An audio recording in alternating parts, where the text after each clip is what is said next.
Assalamualaikum warahmatullahi wabarakatuh. Innal hamdalillah nahmaduhu wa nasta'inuhu wa nastaghfiruh wa na'udzu billahi ta'ala min shururi anfusina wa min sayyiati a'malina. Man yahdihillahu fala mudilla lahu wa man yudlil fala hadiyalah. Wa asyhadu an la ilaha illallah wahdahu la syarika lah wa asyhadu anna Muhammadan abduhu wa rasuluh. Ya ayyuhalladzina amanu taqullaha haqqa tuqatih wa la tamutunna illa wa antum muslimun. Ya ayyuhan nasu taqu rabbakumul ladzi khalaqakum min nafsin wahidah wa khalaqa minha zawjaha wa batha minhuma rijalan katsiran wa nisaa'a wattaqullaha alladzi tasaaluna bihi wal arham innallaha kana 'alaikum raqiba. Ya ayyuhalladzina amanu taqullaha wa qulu qawlan sadida yuslih lakum a'malakum wa yaghfir lakum dhunubakum wa may yuti'illaha wa rasulahu faqad faza fawzan 'azima amma ba'd. Fa inna asdaqal hadithi kitabullah wa khairal hadi hadi Muhammadin sallallahu alaihi wasallam wa syarral umuri muhdatsatuha wa kullu muhdatsatin bid'ah wa kullu bid'atin dhalalah wa kullu dhalalatin finnar. Ma'asyiral muslimin, ikhwani fillah wa akhwati rahimani wa rahimakumullah. Alhamdulillah, segala puji bagi Allah Azza wa Jalla yang melimpahkan kepada kita nikmat-nikmatnya yang tak terhingga, sehingga di pagi hari ini kita dapat berkumpul di salah satu rumah-rumah Allah, di salah satu taman-taman surga yang ada di dunia. Kita diberi taufik oleh Allah Azza wa Jalla mengawali pagi hari ini dengan sebuah ibadah yang agung di sisi Allah, yaitu melaksanakan salat subuh berjamaah. Semoga Allah Azza wa Jalla menerima seluruh amal soleh kita dan menambahkan kepada kita al-iman dan at-taqwa. Jamaah rahimani wa rahimakumullah, di pagi hari ini kita akan mulai membahas sebuah kitab yang ringkas, namun syarat dengan faedah-faedah, syarat dengan pelajaran-pelajaran yang berharga, terutama untuk menguatkan keimanan kita, menguatkan akidah kita, dan menguatkan manhaj kita. Karena seorang yang menginginkan perjumpaan dengan Allah Subhanahu wa Ta'ala, menginginkan surga Allah Azza wa Jalla, tentu dia harus memiliki sesuatu yang bisa membentengi dirinya dari perkara-perkara yang bisa menjerumuskan dirinya ke dalam kesesatan, menjerumuskannya ke api neraka, wal-iyadzubillah. Maka seorang muslim hendaklah memiliki perhatian terhadap perkara-perkara akidah, terutama di zaman-zaman fitnah seperti sekarang, agar tidak mudah disesatkan oleh syubhat-syubhat yang menyebar di tengah-tengah kaum muslimin, kesyirikan, kesesatan, kebid'ahan, dan yang lainnya yang sekarang makin masif tersebar di antara kaum muslimin. Maka seorang harus memiliki imunitas yang kuat untuk menjaga akidahnya. Oleh karenanya, kita akan mencoba untuk meringkas sebuah kitab kecil yang dikarang oleh Syekh Ad-Doktor Abdul Malik Ramadhani Al-Jazairi hafizahullahu ta'ala. Sebuah kitab yang beliau tulis dengan judul Sittu Durar min Usuli Ahlil Athar. Ya, Sittu Durar min Usuli Ahlil Athar, atau enam pilar yang dipegang oleh Ahlul Athar, yaitu Ahlus Sunnah wal Jamaah. 6 pilar ini, yang pertama berisi tentang ikhlasuddini lillah, yaitu pilar yang pertama dakwah Ahlus Sunnah wal Jamaah, ad-da'wah as-salafiyah, manhaj salaf. Pilar yang pertama adalah memurnikan ibadah hanya untuk Allah Subhanahu wa Ta'ala, atau kalau diringkasnya at-tauhid. Kemudian pilar yang kedua, beliau akan menjelaskan tentang at-tariq wahid, bahwasanya jalan kebenaran itu hanya satu, tidak berbilang. Kemudian yang ketiga, pilar yang ketiga adalah tariqul kitabi was sunnah ala fahmis salafis salih, yaitu mengikuti Al-Quran dan As-Sunnah dengan pemahaman para salafus salih. Tidak cukup hanya sekedar Al-Quran, tidak cukup hanya sekedar As-Sunnah, namun keduanya harus dipahami dengan pemahaman para salafus saleh. Kemudian yang keempat adalah nailus su'dat bil ilmi, yaitu meraih kejayaan, meraih kemenangan dengan ilmu.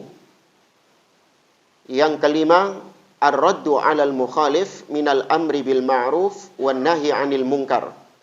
Membantah orang-orang yang menyimpang, yang meluruskan kesesatan-kesesatan, penyimpangan-penyimpangan, itu termasuk bagian dari al-amru bil ma'ruf wan nahyu 'anil munkar. Dan yang keenam, yang terakhir adalah at-tasfiyah wat tarbiyah, yaitu menyucikan, membersihkan kaum muslimin dari segala noda-noda, kemudian at-tarbiyah, mendidik mereka di atas pendidikan yang benar. Dan maka kita akan mencoba meringkas satu kali pertemuan, satu pilar. Ya, satu kali pertemuan, satu pilar. Jadi insya Allah ada 6 kali pertemuan kita membahas kitab Sittud Duror min Usuli Ahlil Athar. Tapi langsung saja, pilar yang pertama, ikhlasuddini lillah. Memurnikan agama, memurnikan ibadah hanya untuk Allah Subhanahu wa ta'ala. Ini merupakan pilar yang paling utama dan yang paling pertama, disebabkan urgensi tentang tauhid ini sudah tidak asing lagi bagi kita semuanya. Tauhid merupakan perkara yang paling penting di dalam agama kita. Beliau membawakan beberapa dalil-dalil tentang bagaimana kedudukan tauhid, prioritas tauhid di dalam agama kita. Kita nggak perlu sebut semua. Seperti misalnya Allah Azza wa Jalla berfirman di dalam surah Al-Bayyinah ayat yang kelima. Kata Allah Subhanahu wa ta'ala, "Wa ma umiru illa liya'budullaha mukhlishina lahuddina hunafa." Dan tidaklah manusia itu diperintahkan melainkan agar mereka memurnikan ibadah hanya untuk Allah Subhanahu wa ta'ala. Tidaklah mereka diperintahkan kecuali agar mereka menyembah Allah dengan ikhlas, dengan memurnikan ibadah hanya untuk Dia saja. Dan kita sampaikan bahwa ikhlas dalam bahasa Arab itu jangan dipahami dengan ikhlas dalam bahasa Indonesia. Karena meskipun dua bahasa ini punya kata-kata ikhlas, namun ternyata maknanya berbeda antara satu dengan yang lain. Dan ini banyak terjadi. Kesamaan nama dalam dua bahasa, bahasa Arab ataupun bahasa Indonesia, itu tidak mesti menunjukkan maknanya juga sama. Ya, contohnya, ikhlas ini. Ikhlas dalam bahasa Indonesia itu maknanya hanya sekedar ridho, legowo, apalagi rela, ya, pasrah, dan yang lainnya. Ini berbeda dengan bahasa Arab. Ikhlas artinya pemurnian, menjadikannya murni, tidak terkontaminasi dengan perkara-perkara yang lain. Itu ikhlas dalam bahasa Arab. Nah, ikhlas dalam bahasa Indonesia ini bisa digunakan dalam berbagai macam perkara. Seperti misalnya Anda kalau beli sesuatu harganya 8.000, Anda kasih uang 10.000 kepada penjualnya. Terus kata penjualnya, aduh Pak, maaf, saya nggak ada kembaliannya. Ya udah Pak, nggak apa-apa, ambil saja kembaliannya. Saya ikhlas. Ya, itu apakah ikhlas yang dimaksud dalam ayat tadi? Wa ma umiru illa liya'budullaha mukhlishina lahuddin? Bukan.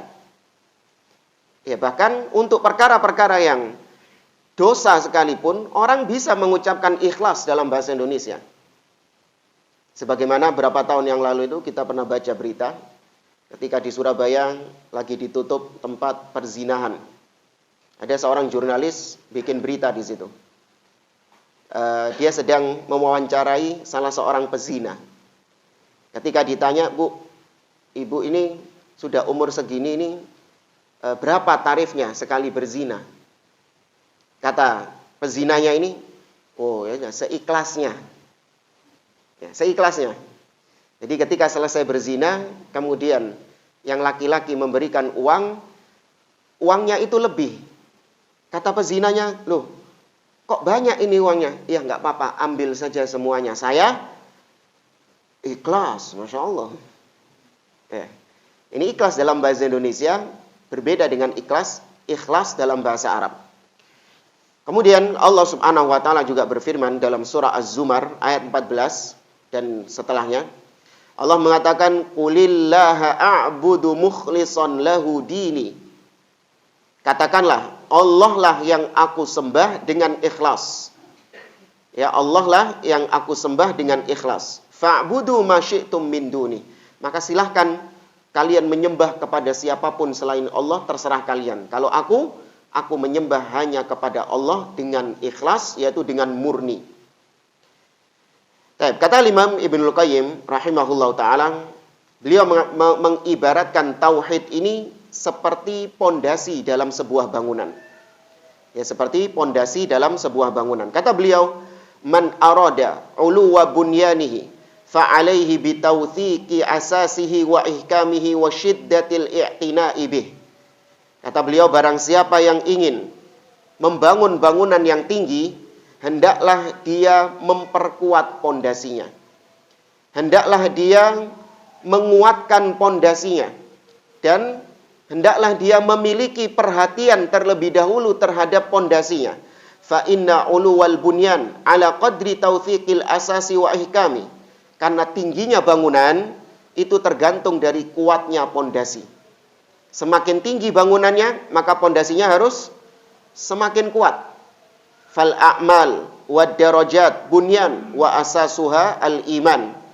Maka kalau diibaratkan dengan kita, amalan-amalan kita, salat kita, puasa kita, zikir kita, bacaan Quran kita, itu adalah ibarat bangunan.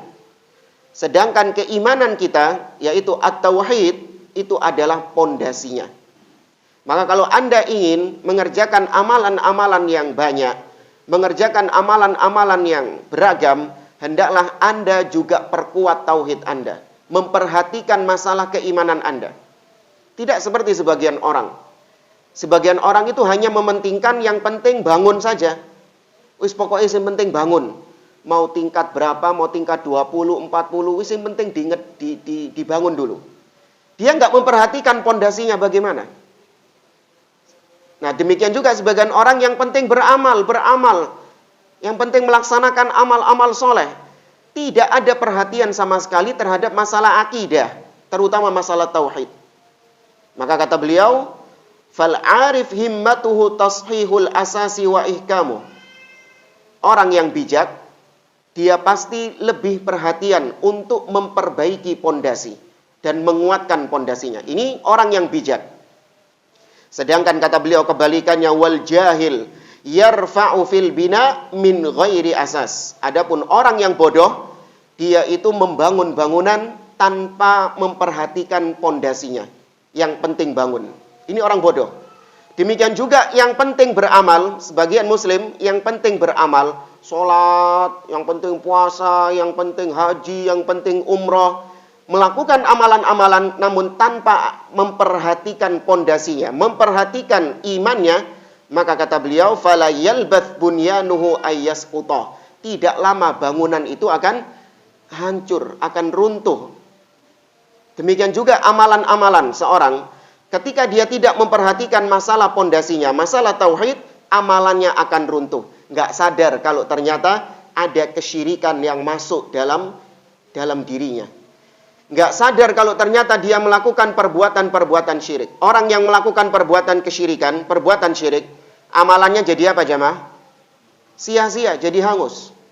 Allah Azza wa Jalla mengatakan, kata Allah Subhanahu wa taala, wa la in asyrakta la yahbatanna amaluk wa la takunanna minal khasirin. Apabila engkau berbuat syirik, maka hanguslah, hancurlah seluruh amalanmu dan kau menjadi orang-orang yang merugi. Maka itu kalau orang beramal namun tidak memperhatikan tauhidnya. Nggak sadar kalau ternyata ada kesyirikan yang dia lakukan. Ada perbuatan syirik yang dia kerjakan. Dia nggak sadar dan ternyata seluruh amalan-amalan dia itu hangus, nol di sisi Allah Subhanahu wa taala. Allah Azza wa Jalla berfirman dalam surah At-Taubah ayat 109, "Afaman assasa bunyanahu ala taqwa minallahi wa ridwanin khairun amman assasa bunyanahu ala syafa jurufin harin fanhara bihi fi nari jahannam." Apakah sama antara orang yang membangun bangunan di atas ketakwaan dengan ridho dari Allah Subhanahu wa taala, apakah sama dengan orang-orang yang membangun bangunan di tepi jurang?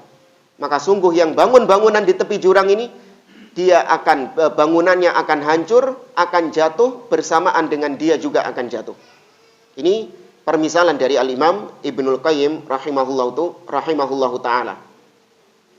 Jamaah rahimani wa rahimakumullah. Karena pentingnya masalah tauhid ini, kata beliau, para nabi dan rasul, dakwah utama mereka, fokus utama dakwah mereka adalah mengajak manusia untuk beribadah kepada Allah Azza wa Jalla. Allah Subhanahu wa taala menyebutkan hal ini dalam banyak ayat. Sebagaimana dalam surah An-Nahl ayat 36, Allah mengatakan, "Walaqad ba'atsna fi kulli ummatir rasula an i'budullaha wajtanibut taghut." Sungguh, kami telah mengutus pada setiap umat seorang rasul. Yang mana rasul itu mengajak kepada umatnya dengan seruan, "Ani'budullah." Wahai kaumku, sembahlah Allah saja. Wajtanibut taghut. Dan tinggalkan at-taghut, yaitu semua yang disembah selain Allah Azza wa Jalla. Maka semua nabi dan rasul, fokus dakwahnya adalah at-tauhid. Dalam ayat yang lain di surah Al-Anbiya ayat 25. Allah Azza wa Jalla mengatakan, "Wa ma arsalna min qablika mir rasulin illa nuhi ilaihi annahu la ilaha illa ana fa'budun." Kata Allah, dan tidaklah kami mengutus seorang rasul sebelummu wahai Muhammad, melainkan pasti kami perintahkan kepada rasul tersebut, kami wahyukan kepada rasul tersebut bahwa tidak ada ilah yang berhak disembah kecuali aku, maka sembahlah aku. Perkara at-tauhid. Bahkan kalau Anda lihat di beberapa ayat, beberapa surat di Al-Quran, seperti surat Al-A'raf, kemudian ada juga di surah Hud, kemudian juga surah Asy-Syu'ara, dan yang lainnya, Allah Azza wa Jalla menceritakan beberapa dakwah para nabi dan rasul di satu surat itu tadi. Allah di dalam surat Al-A'raf misalnya, Allah menceritakan tentang dakwahnya Nabi Nuh alaihi salam. Kemudian setelahnya Allah langsung menceritakan tentang dakwahnya Nabi Hud alaihi salam. Allah ceritakan tentang dakwahnya Nabi Saleh alaihi salam. Allah ceritakan tentang dakwahnya Nabi Lut alaihi salam. Allah ceritakan tentang dakwahnya Nabi Syu'aib alaihi salam. Ada 5 nabi yang disebut di surat tersebut. Ada 5 dakwah nabi yang disebut dalam surat tersebut. Semua dakwah para nabi dan rasul yang Allah sebutkan, dakwahnya sama dengan kalimat yang sama Allah sebutkan. Allah mengatakan tentang Nabi Nuh alaihi salam, "Walaqad arsalna Nuhan ila qaumihi faqala ya qaumi i'budullah ma lakum min ilahin ghairuh." Dan sungguh kami telah mengutus Nuh kepada kaumnya. Nabi Nuh mengatakan kepada kaumnya, "Wahai kaumku, sembahlah Allah. Sungguh kalian tidak memiliki sesembahan lain selain Dia." Kemudian Nabi Hud Allah sebutkan, "Wa ila adin akhahum hudan faqala ya qaumi i'budullah ma lakum min ilahin ghairuh." Dan kepada kaum Ad telah diutus kepada mereka saudara mereka sendiri, yaitu Hud alaihi salam. Apa kata Nabi Hud? Sama kayak tadi. Nabi Hud mengatakan, "Ya qaumi i'budullah." Wahai kaumku, sembahlah Allah. Kalian tidak memiliki sesembahan lain selain Dia. Wa ila thamuda akhahum salihan faqala ya qaumi i'budullah ma lakum min ilahin ghairuh. Sama, Nabi Saleh yang diutus kepada kaum Thamud, dakwahnya juga sama, menyeru kepada tauhid dan melarang mencegah mereka dari kesyirikan. Ya, dan enggak perlu disebutkan juga bagaimana nabi-nabi yang lain sama. Nabi Ibrahim alaihi salam dakwah kepada bapaknya sendiri, Azar, diajak untuk beribadah menyembah kepada Allah Subhanahu wa taala. Dan nabi-nabi yang lain Allah sebutkan sama, mirip dakwahnya. Demikian juga Nabi kita Muhammad sallallahu alaihi wasallam. Tapi yang unik jamaah, Anda lihat, nabi-nabi tersebut berdakwah kepada kaum yang berbeda-beda problemnya. Mereka memiliki problem yang berbeda-beda. Kaum Madian, kaumnya Nabi Syu'aib, problem mereka adalah mereka itu suka curang dalam menimbang. Kan gitu. Wa auful kaila wal mizana bil qist, kata Allah. Hendaklah kalian menimbang dengan adil. Problem mereka adalah suka mengurangi timbangan, suka curang dalam timbangan. Ya, kalau bisa disimpulkan masalah ekonomi lah. Tapi tetap Nabi Syuaib fokus dakwahnya apa? Tauhid. Kemudian juga Nabi Lut alaihi salam. Problem yang dihadapi oleh Nabi Lut apa kepada kaumnya? Masalah sosial. Ya, masalah rumah tangga. Di mana seorang laki-laki menyukai dengan laki-laki, perempuan menyukai dengan perempuan. Tapi fokus dakwahnya Nabi Lut tetap apa? Tauhid. Kaum Ad, kaum Tsamud, problem mereka adalah orang-orang yang sombong. Merasa sebagai kaum yang terkuat di atas muka bumi ini. Tapi tetap fokus dakwahnya Nabi Hud. Fokus dakwahnya Nabi Soleh tetap kepada tauhid. Dan gak perlu lagi disebutkan kalau problemnya tentang siasah, tentang politik, apakah juga tauhid? Iya. Ya, gak perlu Anda bertanya, Ustaz, kalau problemnya masalah politik, apa juga tetap tauhid fokus utamanya? Naam. Tetap tauhid fokus utamanya. Intinya apapun problematika umat, maka Ahlus Sunnah wal Jamaah fokus dakwahnya tetap apa? At-tauhid. Nah, ini berbeda dengan yang dianut oleh Ahlul Bidah. Ketika problemnya ekonomi, mereka fokusnya masalah ekonomi. Ketika problem di suatu umat itu masalah sosial, fokusnya masalah sosial. Ketika suatu umat problemnya masalah politik, fokusnya masalah politik. Berubah-berubah warna. Jadi kalau Ahlus Sunnah, ada wasalafiyah enggak? Tauhid itu buat semua problematika umat. Karena Allah sendiri mengatakan, apabila suatu kaum itu, mereka bertauhid kepada Allah Azza wa Jalla, Allah akan membukakan barokah. Allah akan membukakan keberkahan kepada kaum tersebut. Allah berfirman dalam surah Al-A'raf, "Walau anna ahlal qura amanu wattaqau lafatahna 'alaihim barakatin minas sama'i wal ard." Apabila penduduk suatu negeri mereka beriman dan puncak keimanan adalah at-tauhid dan mereka bertakwa kepada Allah, kami akan bukakan keberkahan dari langit dan bumi. Ya, ini yang dianut oleh ad-da'wah as-salafiyah Ahlus Sunnah wal Jamaah. Kemudian kata Syekh Abdul Malik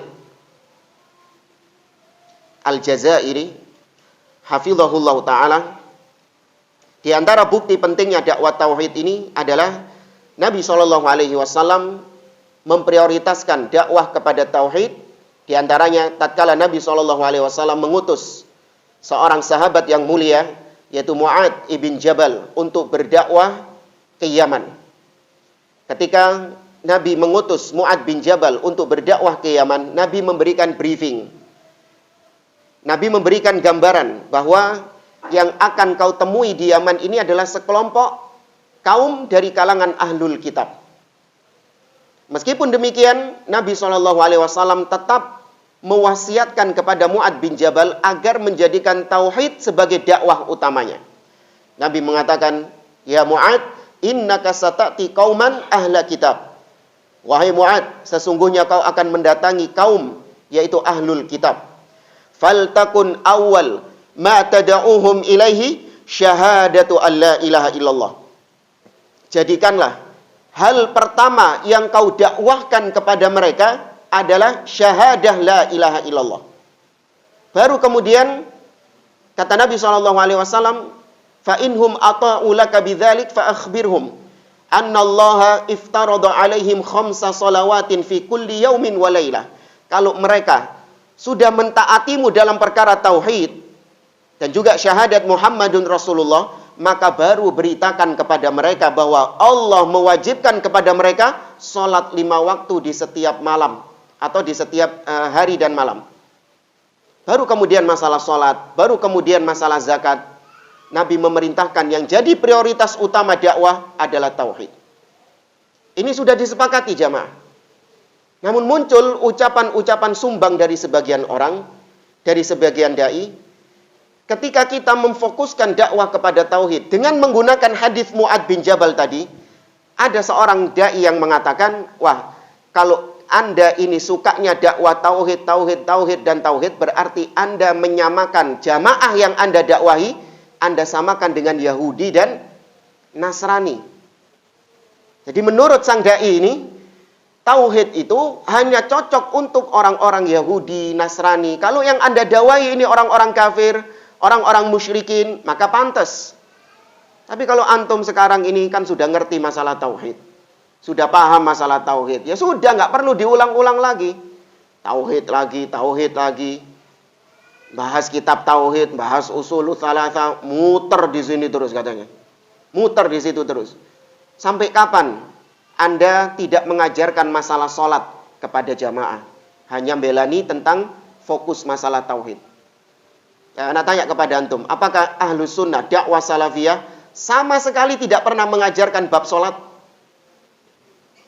Sama sekali tidak mengajarkan bab tentang puasa? Sama sekali tidak pernah mengajarkan tentang bab rumah tangga? Bab jual beli? Atau antum yang memang nggak pernah ikut hadir? Ya. Ahlus Sunnah mengajarkan semua bagian agama. Namun tetap porsi yang lebih besar, porsi apa? At-tauhid. Ya.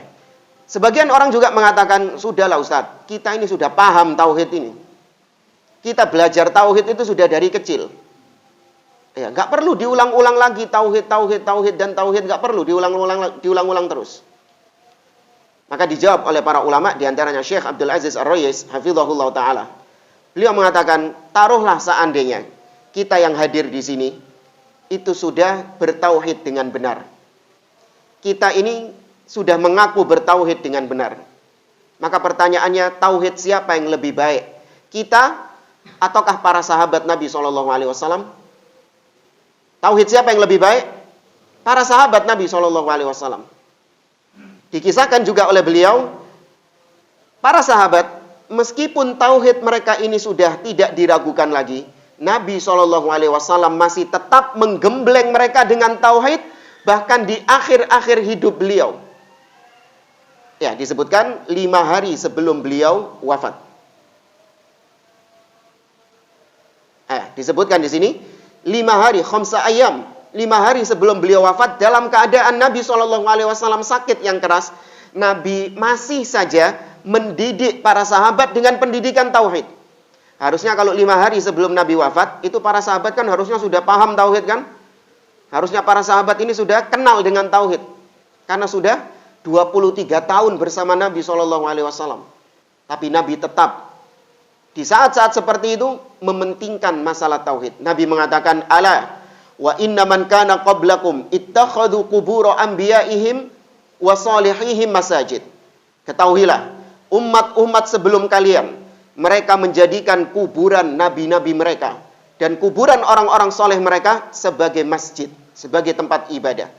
Ala fala tattakhidul qubura masajid fa inni anhaakum an dzalik. Maka ketahuilah, janganlah kalian menjadikan kuburan sebagai masjid, karena aku melarang hal tersebut. Dalam riwayat yang lain Nabi mengatakan, la'anallahu al-yahuda wan nasara ittakhadhu qubura anbiya'ihim masajid. Semoga Allah melaknat Yahudi dan Nasrani, mereka menjadikan kuburan nabi-nabi mereka sebagai masjid, sebagai tempat ibadah. Ini masalah tauhid bukan? Masalah tauhid. Diprioritaskan oleh Nabi SAW. Kemudian juga taruhlah tauhid kita sudah benar. Tauhid kita sudah beres. Kata sebagian orang itu nggak perlu diulang-ulang tauhid. Kita sudah bertauhid. Baik, siapa yang lebih baik tauhidnya? Kita ataukah Nabi Muhammad SAW? Rasul SAW.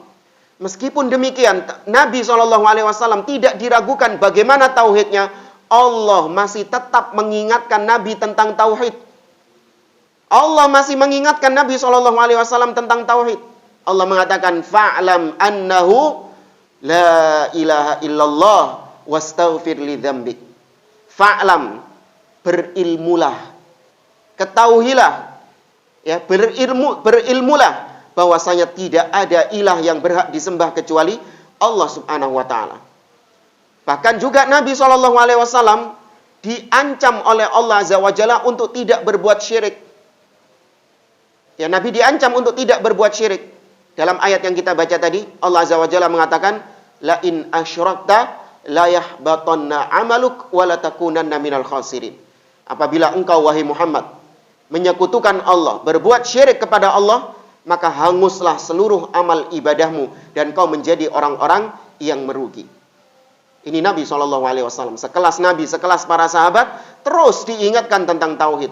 Lah kok bisa muncul di zaman sekarang orang yang mengatakan kita sudah bertauhid, nggak perlu lagi diingatkan dengan masalah tauhid.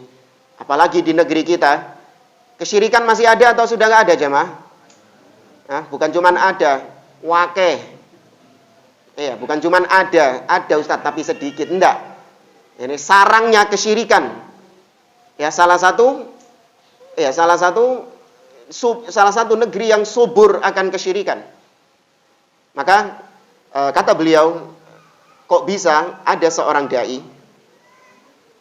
Ada ucapan yang bagus dari beliau. Iya. Fa kaifa istarahat qulubu du'atin yu'allimuna an-nasa az-zuhda wal akhlaqa was siyasa wa ghairiha fi masajid buniyat ala adriha. Lah kok bisa kita lihat sebagian dai, sebagian ustadz, mereka mengajarkan masalah akhlak, fokusnya mengajarkan masalah akhlak, fokusnya mengajarkan masalah politik, yang diomongin sama dia adalah masalah politik, sedangkan kuburan-kuburan yang disembah oleh kaum muslimin itu ada di tengah-tengah dia. Kok bisa dia masih santai bicara masalah akhlak, bicara masalah politik, sedangkan kesyirikan menyebar di tengah-tengah dia. Sedangkan kaum muslimin yang ada di hadapannya itu adalah pelaku-pelaku kesyirikan kepada Allah Subhanahu wa taala. Ya, sebagian dai kita lihat cari aman. Ya, tidak ingin menyakiti perasaan jamaahnya yang berbuat syirik. Loh, ente kenapa enggak nyampaikan tentang bab syirik? Bukankah itu orang yang kau dakwahi adalah mereka-mereka yang berbuat syirik kepada Allah Subhanahu wa taala? Oh, enggak. Saya dakwahnya ini bijak.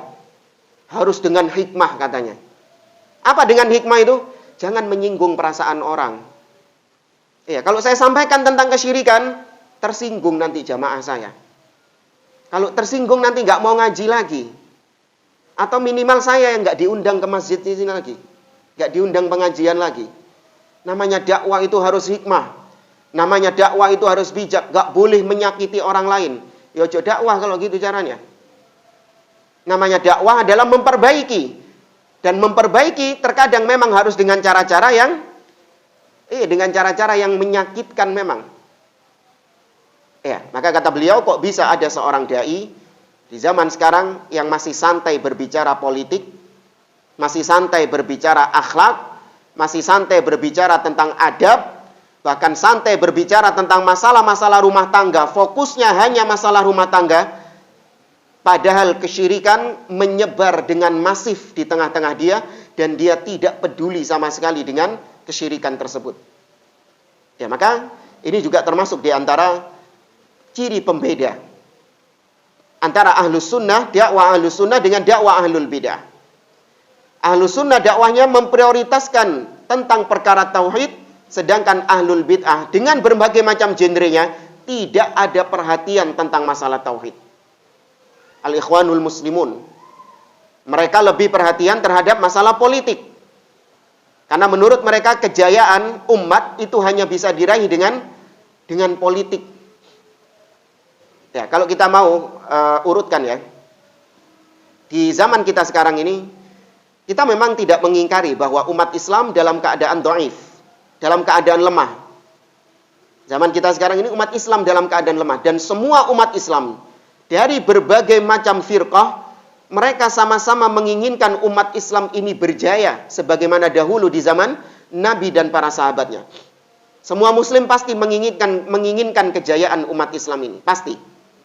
Namun mereka berbeda tentang apa penyebab umat Islam kok lemah di zaman sekarang. Kalau sudah mereka berbeda tentang penyebab lemahnya umat Islam, maka pasti mereka berbeda pula dengan solusinya, tentang solusinya. Firqah yang pertama mengatakan umat Islam di zaman sekarang ini lemah itu penyebabnya adalah karena orang-orang kafir sekarang menguasai berbagai sektor kehidupan. Orang-orang kafir menguasai sektor ekonomi. Orang kafir menguasai sektor budaya. Orang kafir menguasai sektor ini. Makanya umat Islam jadi lemah katanya. Maka solusinya bagaimana? Solusinya kita harus membangkitkan ekonomi umat. Ya, solusinya kita harus membangkitkan ekonomi umat. Umat diajak untuk membangkitkan ekonominya, memakmurkan ekonominya.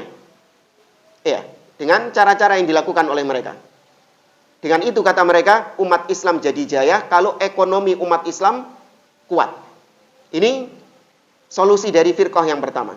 Dan ini batil. Ya, ini keliru. Karena kejayaan umat tidak bisa diraih dengan ekonomi. Sebagaimana Nabi SAW pernah ditawari oleh orang-orang Quraisy untuk menjadi orang paling kaya di kota Mekah. Diriwayatkan bahwa datang seorang kafir Quraisy, yaitu Utbah bin Rabi'ah. Utbah bin Rabi'ah datang kepada Nabi menawarkan perkara-perkara duniawi kepada Nabi SAW. Ayyuhar rajul, kata Utbah bin Rabi'ah, wahai Muhammad, in kanat bika hajah jama'naha laka min amwalina hatta takuna agna Quraisyin rajula. Wahai Muhammad, kalau engkau berdakwah mengajak orang kepada la ilaha illallah, tujuannya adalah memang untuk mengumpulkan harta, tujuannya memang masalah ekonomi, sudah berhenti berdakwah. Kami akan kumpulkan harta kami dan kami akan jadikan engkau sebagai orang paling kaya di Quraisy. Kemudian ditawari lagi, wa in kunta innama turidul mulk sawwatnaka alaina. Kalau kau memang berdakwah tujuanmu adalah untuk mencari kekuasaan, ya mencari kepemimpinan, maka kami akan jadikan engkau sebagai sayyid kami, sebagai pemimpin kami. Yang ketiga, wa in kunta innama turidun nisa fakhtar ayya nisa'i Quraisyin syit falanuzawwijannaka asyrah. Kalau kau berdakwah tujuannya cari harim, cari perempuan, maka pilih wanita Quraisy mana saja yang kau sukai. Tunjuk dia. Tak rabi no 10. Ya, falanuzawwijannaka asyrah. Kami akan nikahkan kau dengan 10 wanita sekaligus. Tapi tadi syaratnya sudah berhenti berdakwah. Gak perlu bicara tentang tauhid. Gak perlu lagi bicara tentang kesyirikan. Apa yang dilakukan Nabi SAW? Ditolak tawaran itu semua. Karena Nabi tahu bahwa Allah tidak akan menjayakan umat melalui perkara-perkara seperti ini. Kemudian sebagian firqah mengatakan bahwa umat Islam lemah di zaman sekarang karena umat Islam ini karena pemimpinnya. Ya, karena faktor pemimpin. Gara-gara pemimpin inilah umat Islam menjadi lemah. Maka kalau ingin umat Islam berjaya, maka umat Islam harus meraih kepemimpinan. Ya, harus meraih kepemimpinan. Harus masuk ke parlemen-parlemen. Supaya bisa meraih kepemimpinan dan bisa menjayakan umat Islam. Maka berangkatlah sebagian orang bikin partai. Kemudian sibuk dengan urusan-urusan politik. Ya, masuk ke dalam lubangan kotor politik. Demi untuk mendapatkan kepemimpinan. Dengan alasan atau dengan keyakinan bahwa kepemimpinan inilah yang bisa mengentaskan keterpurukan umat Islam. Ini juga keliru. Ini juga batil. Ya, karena Nabi SAW ditawarkan kepemimpinan, namun ternyata Nabi menolak hal tersebut. Ya. Kemudian yang ketiga, sebagian firqah mengatakan umat Islam lemah karena umat Islam ini terpecah belah. Maka kalau ingin umat Islam bersatu, umat Islam menang, umat Islam harus bersatu. Ya, antara firqah yang satu dengan firqah yang lain harus saling akur, harus saling bersatu. Mereka menyeru kepada persatuan. Ya, bagus ya, menyeru kepada persatuan dengan membawakan ayat wa'tasimu bihablillahi jami'an wala tafarraqu. Berpeganglah kalian dengan tali Allah dan jangan kalian bercerai-berai, jangan kalian berpecah belah. Ya bagus, ajakan-ajakan untuk bersatu. Cuman tanyakan kepada dia, apa maknanya persatuan bagi kalian itu? Apa yang dimaksud dengan ajakan persatuan itu? Maka mereka mengatakan persatuan di sini artinya apa? tidak saling menyinggung perbedaan antara kelompok yang satu dengan kelompok yang lain. Jangan nyinggung masalah khilafiyah. Kita tanya lagi, khilafiyah yang bagaimana? Karena kita tahu khilafiyah ada dua perkara, ada dua hal sebagaimana kita sebutkan di bulan lalu. Ada perkara khilafiyah yang boleh kita toleransi dan ada perkara khilafiyah yang tidak ada toleransi di situ. Ternyata yang diinginkan sama dia apa? Perkara khilafiyah semuanya. Ya, perkara khilafiyah perbedaan di antara kaum muslimin jangan diangkat-angkat. Jangan menimbulkan gesekan antara sesama kaum muslimin. Kalau kau meyakini bahwa Allah di atas, ya sudah itu keyakinanmu sendiri. Jangan kau menyalah-nyalahkan yang tidak meyakini Allah di atas. Duh. Ya, kalau kau meyakini Al-Quran kalamullah, ya sudah yakini keyakinanmu itu. Tapi jangan kau menyalahkan orang yang meyakini Al-Quran itu makhluk. Kalau kau meyakini bahwa penguasa, pemimpin yang ada, itu wajib didengar dan ditaati, ya sudah jalankan. Tapi jangan gembosi orang-orang yang ingin melengsarkan pemimpin yang dolim, rejim katanya. Ya, mari kita saling menjaga perbedaan. Mereka punya syiar katanya, nata'awanu fi mattafaqna fi wa ya'dzuru ba'duna ba'dhan fi makhtalafna fi. Mari kita saling tolong-menolong dalam perkara-perkara yang kita sepakati dan kita saling toleransi dalam perkara-perkara yang kita perselisihkan. Ini hak atau batil jamaah? Batil, dengan kebatilan yang sangat. Bagaimana mungkin persatuan bisa diraih ketika ada orang-orang yang menyimpang di dalamnya? Bagaimana persaudaraan bisa terwujud kalau ada saudara Anda yang tersesat ke jalan yang batil, kemudian Anda diamkan dengan alasan toleransi? Itu saudara macam apa kayak gitu itu? Namanya saudara itu, kalau ada saudaranya yang menyimpang, salah jalan, itu di mana dia apa kan? Ya diluruskan, jalanmu salah. Kalau mau ke Surabaya lewat sana, kok malah lewat sini? Sini yang benar, lewat sini. Jangan lewat situ. Ada jalannya rusak. Ada begal di jalan itu. Jangan lewat sana. Mending lewat jalan yang sini. Itu namanya saudara. Lah kalau dibiarkan ada orang lewat jalan yang seram, ada begalnya, jarno ae wis. Kenapa? Toleransi. Ya, menjaga perbedaan. Dia mau lewat jalan situ terserah. Ana tahu kalau di situ ada begalnya. Tapi tak jarno ae wis.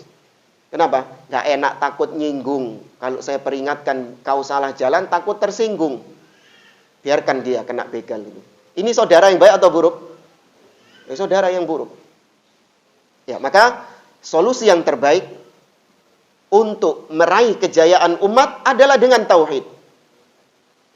Allah Azza wa Jalla berfirman dalam surah An-Nur ayat yang ke-54 atau 55. 55 tidak salah.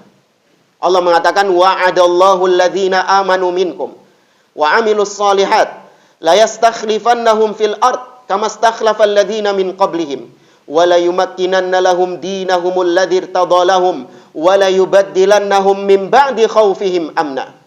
Kata Allah berjanji kepada orang-orang yang beriman dan yang beramal soleh di antara kalian. Bahwasanya Allah akan menjadikan kalian khalifah, berjaya di atas muka bumi ini.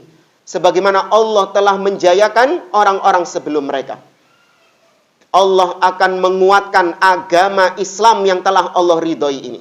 Dan Allah akan merubah rasa takut mereka menjadi rasa aman. Apa syaratnya? Apa tadi? Harus lewat jalur ekonomi, harus memperkuat ekonomi, harus meraih kekuasaan, masuk parlemen-parlemen, meraih kepemimpinan. Apa syaratnya tadi? Harus bersatu antara sesama firqah di antara kaum muslimin, tanpa ada saling al-amru bil ma'ruf wan nahyi 'anil munkar di antara mereka. Pokoknya bersatu? Tidak. Syaratnya apa? Ya'budunani la yusyriku nabi syai'a. Syaratnya mereka harus menyembah hanya kepadaku dan tidak menyekutukan aku dengan sesuatu apapun.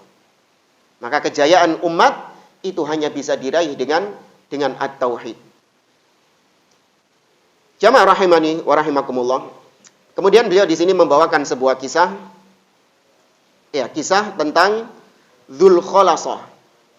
Ya, singkatnya Dzul Khalasah ini adalah sebuah berhala yang ada di zaman Nabi SAW yang disembah oleh manusia di negeri Yaman. Ya, diriwayatkan anna sanaman yu'bad bil Yaman yud'a dzul khalasa. Ada sebuah berhala yang disembah di negeri Yaman namanya Dzul Khalasa. Ketika Nabi SAW mendengar berita ini, ada berhala yang disembah, fayursil ilaihi wahidan min ahlil Yaman. Maka Nabi SAW mengutus seseorang untuk ke negeri Yaman, yaitu Jarir bin Abdullah. Jarir bin Abdullah radhiyallahu anhu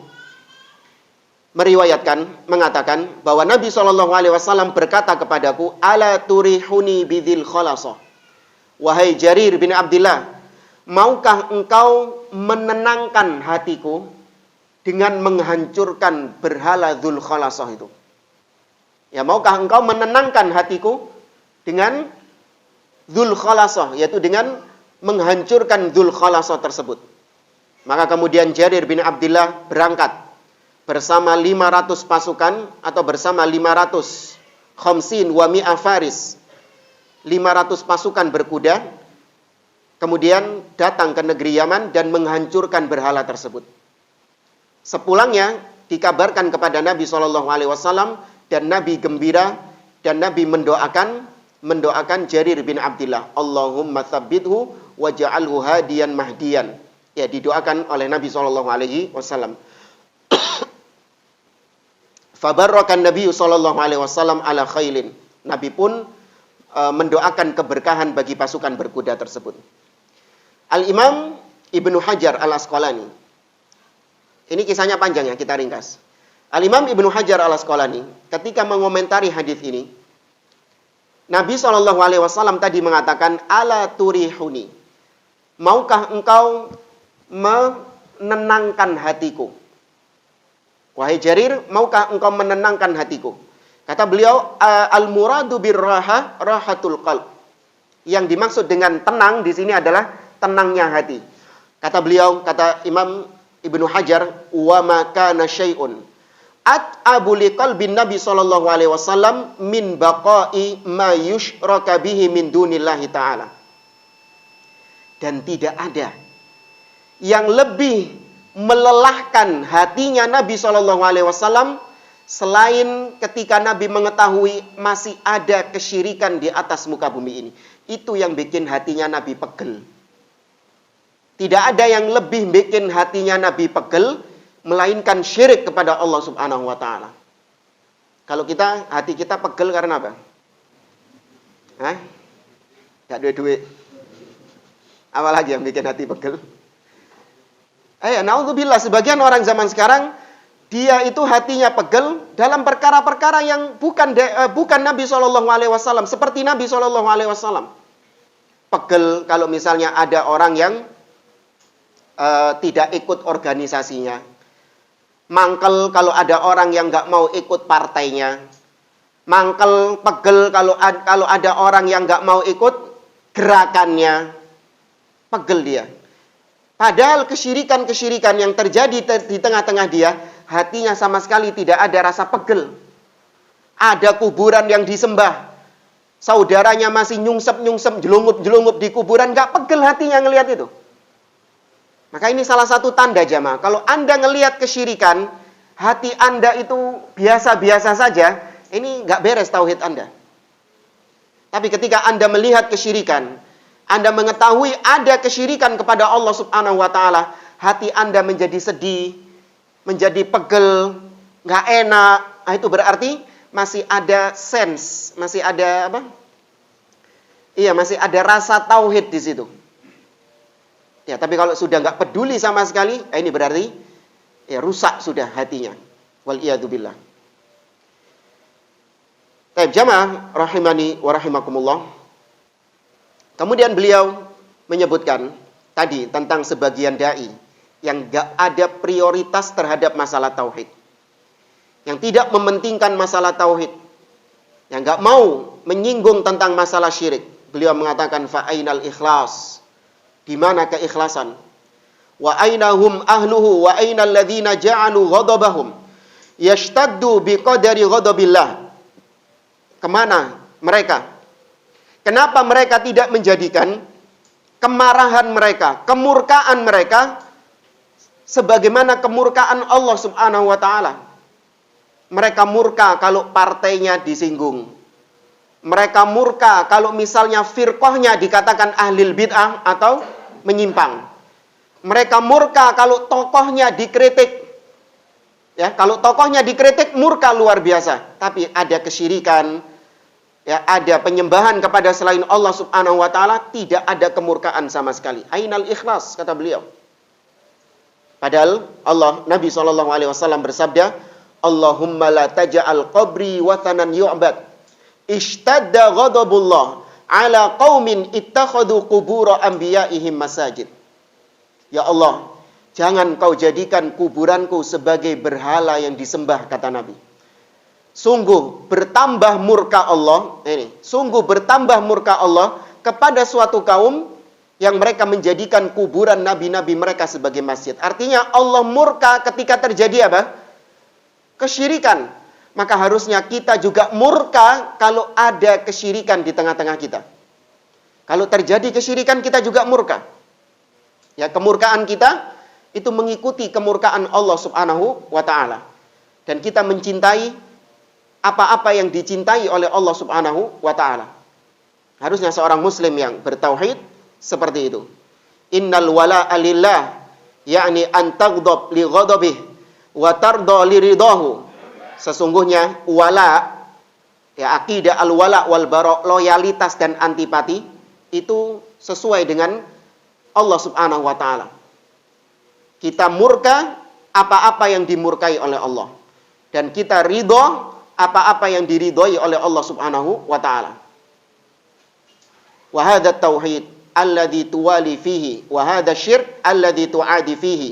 Dan tauhid adalah perkara yang harusnya kita loyal, kita mencintai perkara tersebut dan orang-orang yang bertauhid.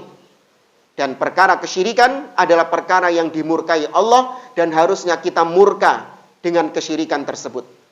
Ya, kita benci dengan kesyirikan tersebut. Terlebih kepada orang-orang yang berbuat syirik kepada Allah Azza wa Jalla. Namun di zaman sekarang, orang-orang memandang bahwa dosa maksiat itu lebih dibenci daripada kesyirikan. Perzinahan, koruptor, begal, rampok, peminum khamr, mereka ini lebih buruk dipandang oleh manusia, lebih buruk daripada pelaku kesyirikan. Dua-duanya buruk ya. Awas, bukan berarti kita mengatakan pezina, peminum khamr, ya, perampok ini baik, tidak. Dua-duanya buruk. Tapi kalau dikomparasikan, mana yang lebih buruk? Pezina atau pelaku kesyirikan? Pelaku kesyirikan. Kita lebih jijik, lebih belenek sama yang pelaku kesyirikan. Bukan berarti kita mencintai yang pezina, tidak. Bukan berarti kita membela, membenarkan yang pezina, tidak. Dua-duanya buruk, tapi kebencian kita harus lebih besar kepada yang berbuat syirik kepada Allah Azza wa Jalla. Tapi ternyata yang berbuat syirik ini justru dicium tangannya, justru diajak selfie, ya, dihormati, disanjung-sanjung, dipuji-puji. Padahal dia ini adalah pelaku kesyirikan kepada Allah. Sukanya nyungsap-nyungsap di kuburan. Ya, mengingkari sifat-sifat Allah, menyamakan Allah Subhanahu wa taala dengan makhluk. Namun ternyata oleh sebagian orang dijadikan sebagai figur, dicium tangannya, diajak selfie. Ya, sedangkan yang pezina, koruptor, pencuri itu seakan-akan lebih buruk daripada si pelaku kesyirikan ini. Mereka ngelihat penampilannya ya. Ya, yang pezina, begal, ini rata-rata penampilannya apa? Tatoan, gondrong, apalagi pakai tendek, ya. Sedangkan yang pelaku kesyirikan ini kebanyakan gimana? Pakai jubah, ya, pakai surban, baunya harum, dicium tangannya. Ya. Padahal kalau ditimbang yang lebih buruk, yang dua-duanya buruk, tapi kalau ditimbang yang lebih buruk yang mana? Ini yang pelaku kesyirikan ini. Maka harusnya kita lebih barok, lebih berlepas diri dari yang ini. Ya, bukan berarti kita mencintai dan berwala kepada yang pezina, tidak. Dua-duanya kita barok, namun kita harus lebih benci kepada yang pelaku kesyirikan. Baik jamaah rahimani wa rahimakumullah. Kemudian di sini beliau mulai membahas tentang tauhid lebih dalam, dan Anda rasa sudah sering disampaikan ya, pembagian tauhid menjadi 3, rububiyah, uluhiyah, asma wa sifat. Ini ada tanya jawab kan? Hah? Kan jelas kan tauhid ini kan? Masa ada yang ditanyakan? Hah? Sampai jam berapa ini? Jam berapa? Jam 10. 10 menit lagi. Secara ringkas saja, para ulama membagi tauhid menjadi 3, itu hanya dalam rangka hanya dalam rangka mempermudah. Kalau ditanya apa dalilnya tauhid dibagi menjadi 3, itu dalilnya adalah istiqra', yaitu para ulama meneliti, menelaah dalil-dalil Al-Quran dan As-Sunnah. Kemudian para ulama menyimpulkan tauhid itu tidak lepas dari 3 aspek ini, yaitu dari aspek rububiyah, dari aspek uluhiyah, dari aspek asma wa sifat. Kalau ditanya dalilnya banyak. Ya, bahkan surah Al-Fatihah memuat 3 tauhid ini. Ayat yang pertama, alhamdulillahi rabbil alamin. Ya, alhamdulillah, segala puji hanya milik Allah Subhanahu wa taala. Tauhid apa ini? Uluhiyah. Pujian hanya untuk Allah Subhanahu wa taala. Dan Allah maknanya adalah dzul uluhiyah wal ubudiyah ala khalqihi jami'a. Allah itu alif lam lam ha. Itu kata Abdullah bin Abbas maknanya adalah zat yang berhak untuk disembah dan diibadahi atas seluruh makhluk-makhluknya. Ya, tauhid uluhiyah. Termasuk juga tauhid asma wa sifat. Karena Allah termasuk salah satu dari nama Allah Subhanahu wa taala. Kan gitu. Allah itu termasuk nama Allah, tauhid asma wa sifat. Rabbil alamin, Rabb semesta alam. Tauhid apa? Rububiyah. Bahkan lebih jelas dalam surah Maryam ayat 65 Allah mengatakan Rabbus samawati wal ard wa ma bainahuma fa'budhu wastabir li'ibadatihi hal ta'lamu lahu samiyya. Allah Rabbus samawati wal ard. Allah lah Rabb langit dan bumi. Wa ma bainahuma, dan apa yang ada di antara keduanya. Tauhid apa? Tauhid apa jemaah? Diulangi lagi ya. Rabbus samawati wal ardi wa ma bainahuma. Allah adalah Rabb, pemilik langit dan bumi dan apa yang ada di antara keduanya. Rububiyah jelas mungkin Rabb gitu kan. Fa'budhu wastabir li'ibadatihi, sembahlah dia dan bersabarlah engkau dalam beribadah kepadanya. Tauhid uluhiyah jelas.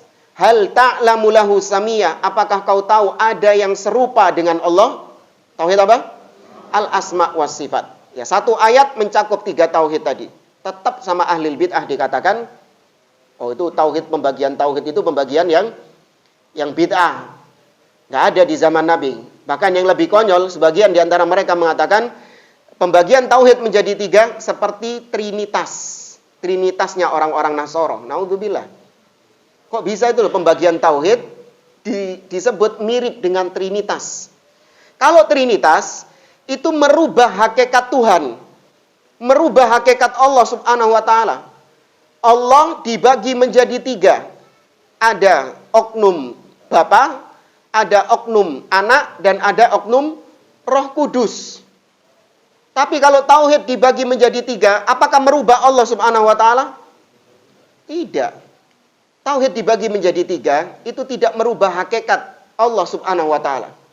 Sama seperti misalnya saya membagi jamaah masjid ini menjadi 3. Jamaah masjid Al-Muhajirin ini saya bagi, ada yang kalangan orang tua, ada yang kalangan anak orang dewasa atau anak-anak atau remaja, dan ada yang kalangan anak-anak kecil. Saya bagi menjadi 3. Apakah merubah hakikat antum?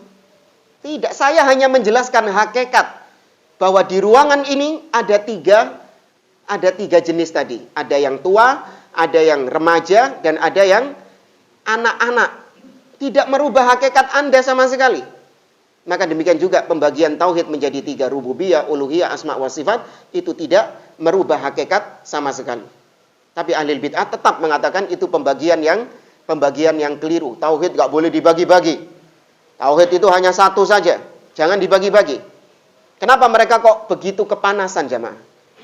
Ketika ada pembagian tauhid menjadi 3, kenapa mereka nggak terima? Apa alasannya mereka nggak terima? Karena kalau tauhid dibagi menjadi 3, dipreteli menjadi 3, maka kita akan bisa memetakan, mengetahui bagaimana kesyirikan yang terjadi pada orang-orang Quraisy. Kesyirikan yang terjadi pada mereka, yang Allah peringatkan, yang Nabi hadapi dahulu, adalah kesyirikan tatkala mereka meyakini Allah sebagai Rabb, namun mereka menyekutukan Allah dalam masalah apa? Uluhiyah, penyembahan. Dalam rububiyah mereka meyakini Allah sebagai pencipta. Tapi dalam masalah ibadah, mereka persembahkan ibadahnya kepada selain Allah Azza wa Jalla. Ini kalau diterangkan kepada kaum muslimin, kena mereka. Karena mereka meyakini Allah sebagai Rabb, tapi ibadah mereka berikan kepada kuburan. Dengan pembagian tauhid menjadi 3 ini, kita bisa tahu ternyata kesyirikan orang-orang Quraisy kayak gitu. Ternyata kalau kita lihat apa yang dilakukan oleh sebagian orang di zaman sekarang, yang mereka menyembah kepada kuburan-kuburan keramat, mirip nggak? Mirip, plek. Cuman beda objeknya saja. Yang satu berhala, yang satu kuburan. Tapi sama-sama mereka ini disembah selain Allah subhanahu wa ta'ala. Menyembah selain Allah azza wa jalla. Meminta kepada selain Allah azza wa jalla. Makanya mereka kepanasan. Berusaha sekuat tenaga untuk menggagalkan pembagian tauhid menjadi 3 ini. Sampai bikin kajian khusus dengan tema trilogi tauhid Wahabi. Ya, sampai bikin kajian khusus. Ya, trilogi tauhid Wahabi. Muter-muter isinya nggak jelas. Kesimpulannya ya dia juga tetap menetapkan adanya rububiyah, uluhiyah, asma wa sifat. Cuman yang mereka atau yang dia sesalkan itu, kita orang Islam sama Wahabi katanya dibilang orang syirik. Sedangkan Abu Jahal yang orang musyrik dianggap sebagai orang yang bertauhid. Itu anunya dia, mangkelnya dia itu di situ. Padahal pernah nggak kita mengatakan Abu Jahal ini orang yang bertauhid? Tidak. Abu Jahal meskipun dia bertauhid rububiyah, tetap statusnya dia apa? Musyrik. Nggak pernah para ulama menyebutkan bahwa Abu Jahal CS ini adalah muwahhid, orang yang bertauhid, tidak. Tetap dia musyrik. Sedangkan orang-orang sekarang yang menyembah kepada kubur, minta-minta kepada kubur, kalaupun kita vonis perbuatan itu adalah perbuatan syirik kepada Allah Azza wa Jalla, namun tetap orang perorangannya tidak bisa langsung kita vonis dia murtad, keluar dari Islam, tidak. Ada perinciannya kalau ahlu sunnah wal jamaah. Sebagaimana Syekh Muhammad bin Abdul Wahab, ya beliau mengatakan, idza kunna la nukaffir man abada sanam ala qabri Ahmad al-Badawi min ajli jahlihim wa adami man yunabbihuhum wa kaifa nukaffiru man lam yuhajir ilaina wa lam yusyrik billah. Dahulu kami tidak pernah memvonis kafir orang-orang yang ada atau yang nyembah di kuburan yang dikeramatkan di zaman tersebut, kuburannya Ahmad al-Badawi. Kami tidak mengkafirkan mereka, orang perorangannya, karena ketidaktahuan mereka dan karena tidak adanya orang yang memperingatkan mereka. Maka kok bisa kita dituduh suka mengkafirkan hanya gara-gara orang tersebut tidak hijrah ke manhaj kami. Ini tuduhan. Kalau dikatakan Wahabi yang kata mereka suka mengkafirkan orang, tidak. Yang kita jelaskan kafir adalah perbuatannya. Ya, perbuatannya kufur, ya kita katakan kufur. Namun kalau orang perorangannya, itu bisa kita kafirkan setelah terpenuhi syarat-syaratnya. Setelah hilang penghalang-penghalangnya, baru boleh kita jatuhi vonis kafir. Tidak gegabah, tidak sembarangan seperti orang-orang Khawarij. Tapi jamaah, anak kira ini yang bisa kita sampaikan. Kurang lebihnya mohon maaf. InsyaAllah kita lanjutkan ringkasan kitab Situd Duror di bab yang kedua, yaitu At-Tariq Wahid. Jalan kebenaran hanya satu di dalam Islam, tidak bercabang. Dan saya akhiri, aku lu qouli hadza wa sallallahu ala nabiyyina Muhammad wa ala alihi wa sahbihi ajma'in wa akhiru da'wana anil hamdulillahi rabbil alamin. Wassalamu alaikum warahmatullahi wabarakatuh.